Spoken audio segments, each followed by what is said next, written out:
Bonjour Olivier Besancenot, vous êtes avec nous en direct de Montreuil. Vous trouvez que c'est quoi la proposition de trop, un gadget inutile, plus grave que ça encore?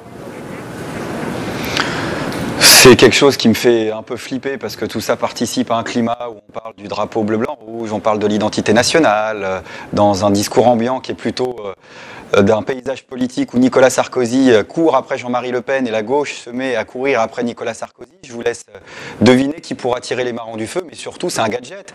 Je veux dire, me vouloir mettre un drapeau bleu-blanc-rouge dans chaque foyer, je vais vous dire, moi toutes les personnes que je croise, ce qu'elles attendent dans leur foyer, c'est du gaz, de l'électricité, un emploi correctement rémunéré et parfois même un logement tout court. Donc vous appelez la gauche à retrouver la raison, mais en quoi au fond la gauche ne peut pas elle aussi se réclamer du drapeau? Mais parce que, excusez-moi, mais pour dire les choses franchement, moi mon truc à moi, c'est plutôt le drapeau rouge, mais la couleur de son drapeau en ce moment, on s'en tape un petit peu. La question sociale, elle n'a jamais été aussi forte dans une campagne électorale comme la nôtre.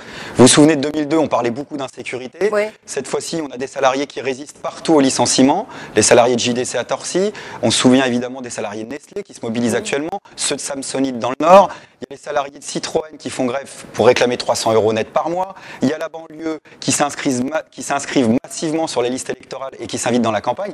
Il y a des tas de sujets de discussion, on parle de social, et la gauche nous fait une sortie sur la nation. Oui, l'identité nationale, c'est pas un thème de campagne. Enfin, vous le déplorez. Écoutez, en tous les cas, si la gauche essaye de créer l'espoir sur le drapeau bleu-blanc-rouge, alors que les questions sociales sont là, je pense qu'elle va perdre les élections. Donc j'invite le Parti Socialiste à retrouver la raison. Une élection à gauche, ça se gagne sur les questions sociales. Et l'espoir peut renaître des questions sociales. Et il faut arrêter de chercher des petits gadgets pour finalement mieux chercher à ne pas répondre aux problèmes concrets des gens. Les gens, ils veulent savoir si leur pouvoir d'achat va augmenter. Et quand Ségolène Royal dit qu'elle propose un SMIC, son SMIC, malheureusement, il est à 1 500 € brut. Pas net, ça fait une sacrée différence dans la poche. Et ça, c'est pas en bleu, blanc, rouge. Parce que la seule carte d'identité qui compte, c'est votre fiche de paye, je vous le rappelle. Et celle-là, elle ne fait pas de distinction entre les Français et les immigrés. Parce qu'elle est plutôt basse. Merci Olivier Besancenot.